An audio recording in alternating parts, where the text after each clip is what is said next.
کراچی کی ایک پسماندہ گلی میں وہ سیدھا مگر صاف ستھرا گھر تھا۔ دیواروں پر نمی کے نشانات تھے، چھت سے کہیں کہیں پلستر جڑ چکا تھا۔ صحن میں ایک چارپائی بچھی ہوئی تھی جہاں پر بابا جی عبدالرحمن بیٹھے ہوئے تھے۔ ان کے ہاتھ میں ایک تسبیح تھی، مگر نظر ذیشان پر تھی جو پرانی میز پر چند نوٹ رکھ کر گہری سوچ میں گم تھا۔ کیا ہوا بیٹا؟ بابا جان نے دھیمے سے لہجے میں پوچھا۔ ذیشان نے سر جھکایا جیسے وہ ہار مان چکا ہے۔ بابا، پیسے کم پڑ رہے ہیں، دانیال کی فیس، گھر کا خرچہ، آپ کی دوائیاں۔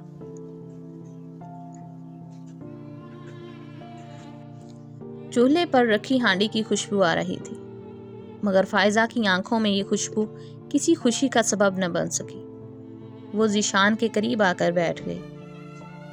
اللہ پاک بہتر کرے گا ذیشان، تم ہمت نہ ہارو، یہ وقت بھی گزر جائے گا۔ اچانک دروازے پر دستک ہوئی۔ بابا جان نے دروازہ کھولا۔ باہر عمران کھڑا تھا، ذیشان کا بہت پرانا دوست جو بیرون ملک کام کرتا تھا۔ ذیشان، اگر تم واقعی کچھ بڑا کرنا چاہتے ہو تو میرے ساتھ ملیشیا چلو، میں وہاں تمہیں نوکری دلوا سکتا ہوں۔ یہ جملہ ذیشان کے دل میں امید کی کرن لے آیا، مگر ساتھ ہی خوف بھی تھا۔ انہوں نے اپنا زیور بیچا، پیسوں کا انتظام کیا۔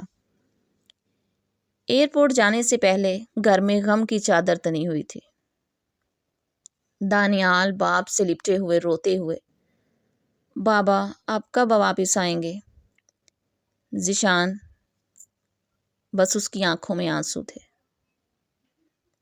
دھیمے سے لہجے میں بولا، بس بیٹا، چند مہینے پھر ہم سب ساتھ ہوں گے۔ فائزہ سسکیاں لیتے ہوئے، وعدہ کرو کہ تم ہمیں کبھی نہیں بھولو گے۔ بابا جان نے بیٹے کے سر پر ہاتھ رکھا، مگر ان کی آنکھوں میں عجیب سی ویرانی تھی، جیسے کچھ برا ہونے والا ہے۔ ملیشیا پہنچتے ہی عمران کا نمبر بند جا رہا تھا۔ ذیشان کو سمجھ آ گئی کہ وہ دھوکہ کھا چکا ہے۔ چند دن سڑکوں پر در بدر رہنے کے بعد وہ ایک بینچ پر بیٹھ گیا۔ تبھی ایک اجنبی لڑکی اس کے قریب آئی جس کا نام املی تھا۔ اس نے ذیشان سے پوچھا، کیا تمہیں کسی کی مدد کی ضرورت ہے؟ ذیشان نے نظریں چرائیں مگر جھجکتے ہوئے بولا، مجھے بس نوکری چاہیے، احسان نہیں۔ یہ نوکری ہی سمجھ لو، میرے گھر میں کام کرو گی اور بدلے میں اچھا کھانا اور رہائش بھی دوں گی۔ یہ ذیشان کے لیے کسی نعمت سے کم نہیں تھا۔ املی کے ساتھ وقت گزرتا گیا، وہ ذیشان کے قریب آنے لگی۔ ایک دن اس نے کھل کر اپنے جذبات کا اظہار کر دیا، مجھے تم سے محبت ہے ذیشان، میں تمہاری بیوی اور تمہارے بیٹے کو قبول کرنے کے لیے تیار ہوں۔ ذیشان نے پیچھے ہٹنے کی کوشش کی، نہیں، میں اپنی بیوی سے بے وفائی نہیں کر سکتا۔ چند دن بعد پولیس ذیشان کو گرفتار کر لے گئی۔ تم غیر قانونی طور پر یہاں پہ ہو، اگر جہاں رہنا ہے تو یہاں پہ شادی کرنی ہوگی۔ املی کی آنکھیں بھر آئیں، تمہاری جان خطرے میں ہے ذیشان، میرے ساتھ نکاح کر لو۔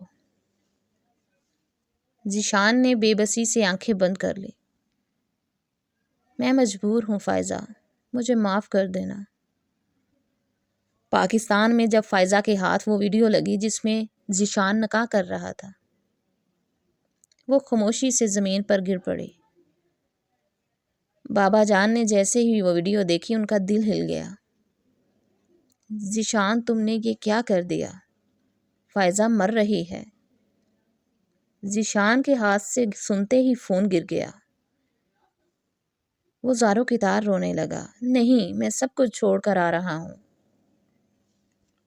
جب ذیشان پاکستان پہنچا تو دروازے پر دانیال زاروں کی طرح رو رہا تھا، اندر فائزہ ہمیشہ کے لیے جا چکی تھی۔ ذیشان سنتے ہی زمین پر گر پڑا۔ اٹھو، دیکھو، میں آ گیا ہوں فائزہ، میں سب کچھ چھوڑ کر آ گیا ہوں تمہارے لیے۔ بابا جان نے دور بیٹھے آنکھیں بند کر لی اور آہستہ سے استغفار پڑھنے لگے۔ املی بھی پاکستان پہنچ گئے۔ دانیال کو گلے لگانے کے بعد اس نے ذیشان سے بات کی۔ مجھے تمہاری آنکھوں میں ہمیشہ اداسی نظر آئی ہے، کیا تم مجھ سے سچ چھپا رہے ہو؟ ذیشان نے نظریں چرائی۔ لیکن میں جاننا چاہتی ہوں، میں تمہیں خوشی دینا چاہتی ہوں، لیکن تم خوش نہیں ہو۔ فائزہ کیا ہے فائزہ کی حقیقت، کیا ہوا ہے فائزہ کو؟ املی نے ایک دن فائزہ کے بارے میں سب کچھ جان لیا۔ وہ ذیشان کے پاس آئی اور آنکھوں میں آنسو لیے ہوئے بولی، محبت پیسے سے بڑی ہوتی ہے ذیشان، اگر میں بھی فائزہ کی جگہ ہوتی تو میں بھی ٹوٹ جاتی۔ ذیشان کا دل بیٹھ گیا، اس کے پاس کوئی جواب نہیں تھا۔ کچھ وقت بعد دانیال املی کے قریب آ گیا۔ امی کی جگہ کوئی لے سکتا ہے؟ بابا جان نے نرمی سے کہا، نہیں بیٹا، مگر محبت کا ایک دروازہ بند ہو تو دوسرا کھل بھی سکتا ہے۔ املی نے ذیشان سے کہا، میں تمہیں کسی چیز کے لیے مجبور نہیں کروں گی، اگر تم خوشی سے رہنا چاہتے ہو تو خود کو معاف کرنا ہوگا۔ زندگی میں خوشی کو بھی موقع دو۔ ذیشان نے گہری سانس لی۔ محبت پیسوں سے نہیں، دل سے خریدی جاتی ہے، اور میں نے تو اپنی محبت ہی گنوا دی۔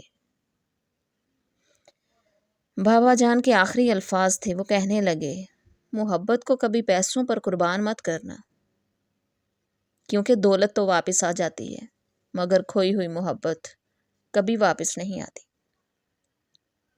وقت گزرنے کے ساتھ ساتھ ذیشان کا دل املی کی طرف مائل ہونے لگا، مگر ذیشان کے دل سے کبھی فائزہ نہیں نکلی۔ ایک پچھتاوا تھا اس وعدے کا جو اس نے جاتے ہوئے فائزہ سے کیا تھا۔ وہ جتنی مرضی خوشی میں ہوتا تو وہ خوشی محسوس نہیں کر پاتا تھا۔ اس کے دل میں ہر وقت فائزہ کا خیال رہتا، وہ اسی کی سوچ میں رہتا۔ املی اس کے بیٹے کو بہت پیار دینے لگی، اس کے بابا کو بھی بہت پیار کرنے لگی۔ ان دونوں کو وہ ملیشیا لے گئی، کیونکہ وہاں رہنا ذیشان کے لیے مشکل ہوتا جا رہا تھا۔ املی بہت اچھی لڑکی تھی، اس نے ان سب کا دل جیتنے کی بھرپور کوشش کی۔ اس نے ذیشان کی طرف ہر طرح سے مدد کرنے کی کوشش کی اور ہر طرح سے اس کا خیال رکھا، مگر ذیشان ہمیشہ فائزہ کو یاد کر کے روتا رہتا۔ محبت وہ قرض ہے جو بعض اوقات ساری زندگی چکانے سے بھی باقی رہتا ہے۔ کچھ ادھورے فیصلے زندگی کے مکمل سکون کو ہمیشہ کے لیے ادھورا کر دیتے ہیں۔ اس لیے جو ہے جتنا ہے اسی میں خوش رہنا سیکھیں۔